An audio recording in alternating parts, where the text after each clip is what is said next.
Hi, my name is Matt Brown. I'm the founder and CEO of CAIS, and I'm joined by Lee Beck, managing partner of Kudu Investments. Lee, thanks so much. Thank you.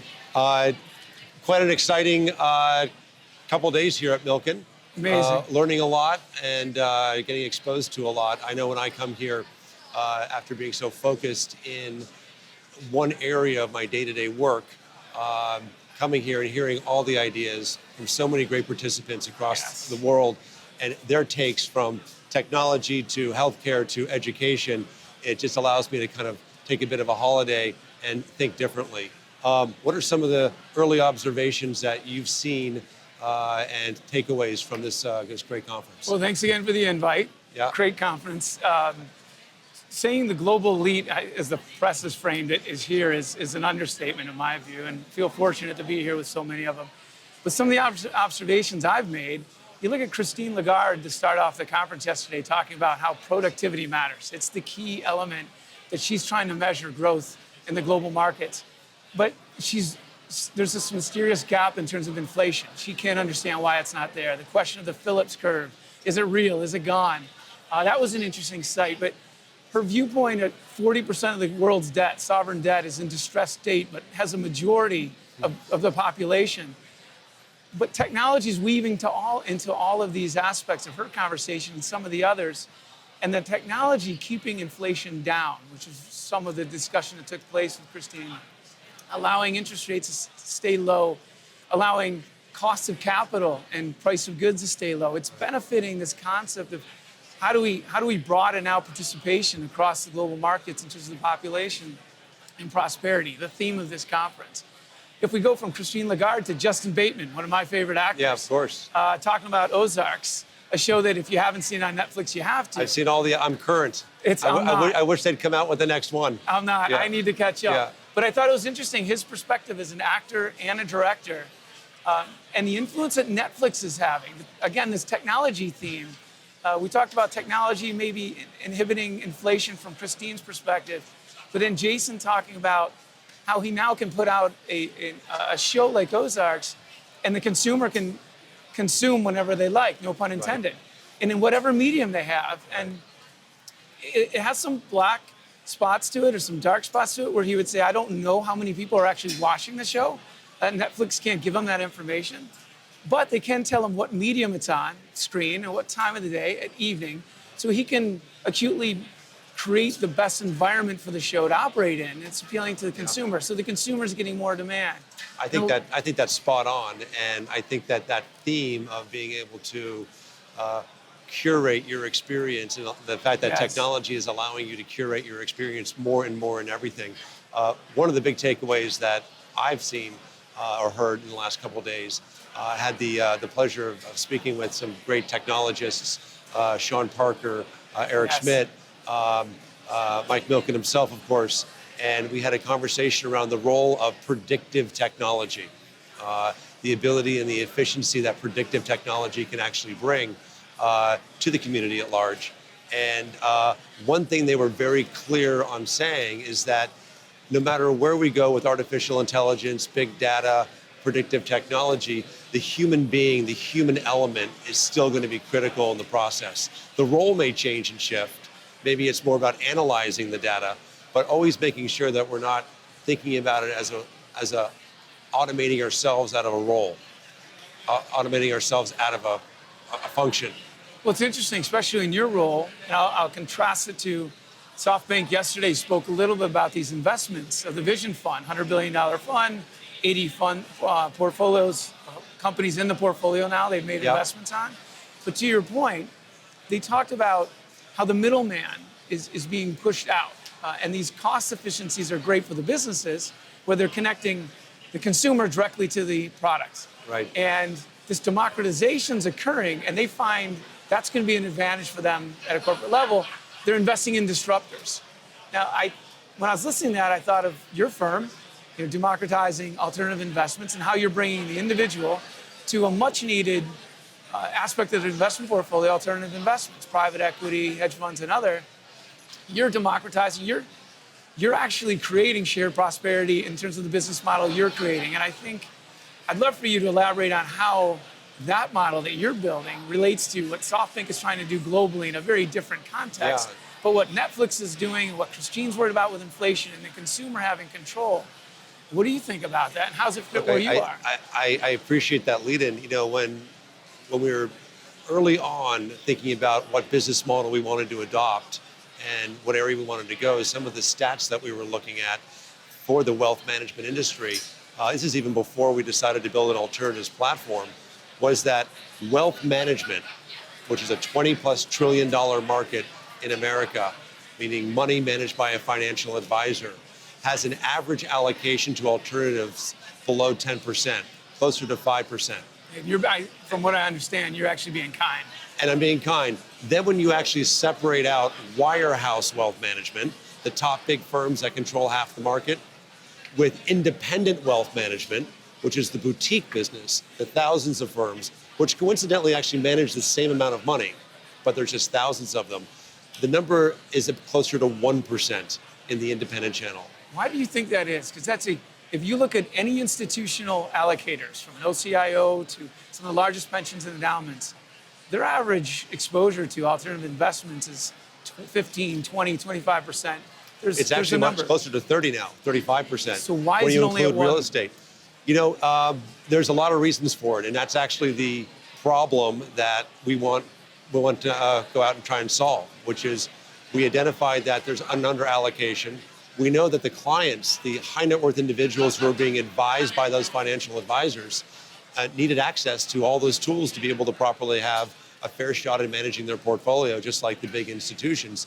So why aren't they utilizing the best tools in the toolbox? Why are they not looking at private equity, venture, real estate, credit, and hedge fund strategies? And it really zeroed in on 4 areas. And we're solving all 4 right now in order to get the usage of these types of products higher. The first area, believe it or not, it's just simple access. If you can believe it, knowing where to go, who to call, and seeing maybe a consolidated menu or being able to afford to buy into these funds, just the access alone is a huge barrier. So at CAIS, what we did is we built a financial technology platform that allows a financial advisor to log in and begin to just see funds and opportunities that they can actually evaluate, a centralized location. And that, just by presenting it in a consolidated way, has moved the needle fairly dramatically.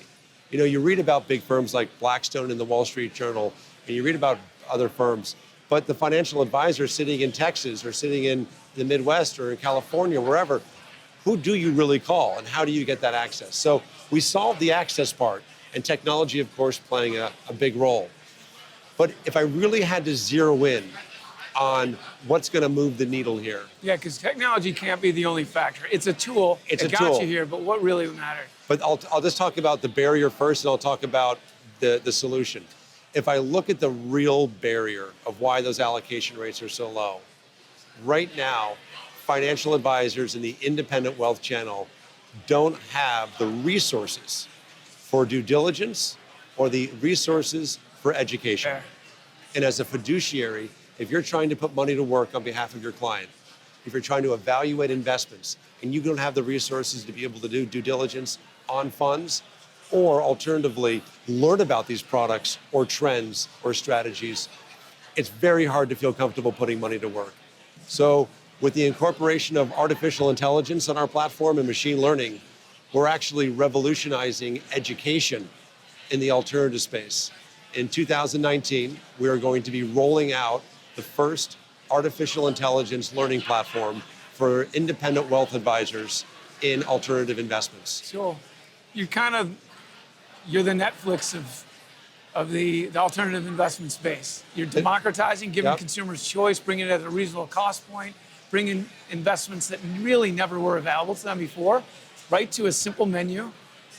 What about the process? I've always heard, though, the process, I have it myself through my own relationships, the process of completing the forms, completing the work, all the impediments or hurdles of, this sounds great, it should be an investment I take on.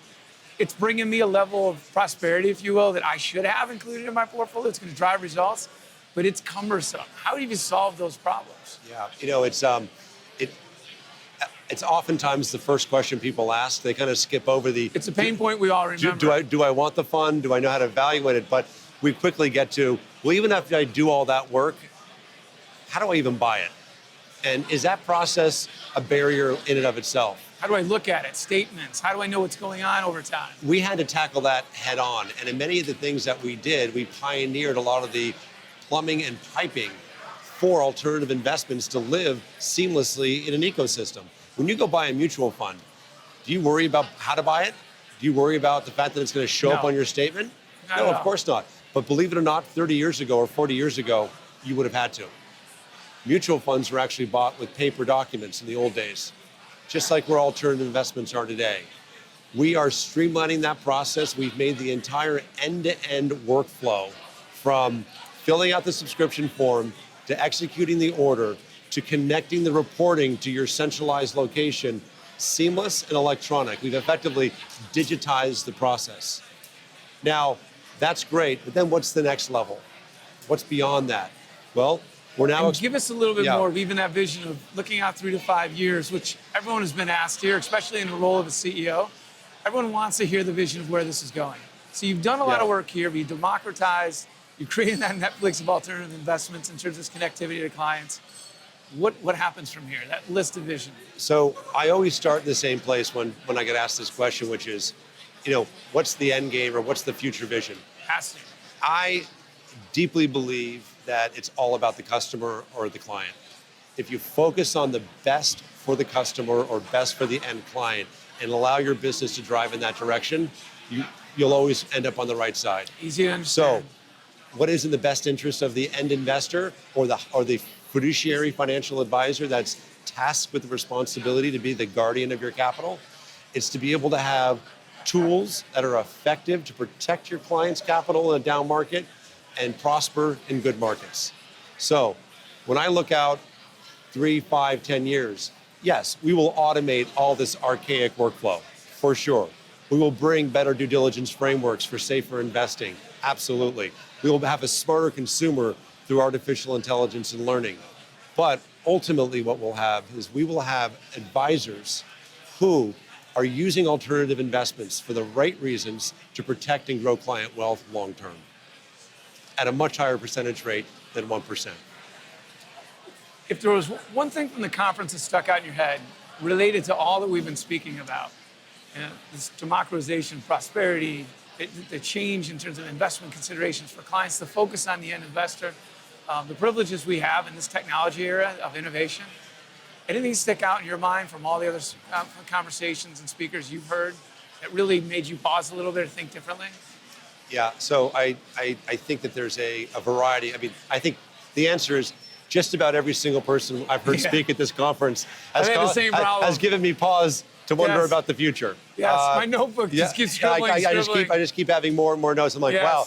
It says the best idea, then it keeps having more added to the list. I think I want to go back to some of the predictive technologies that are being developed right now.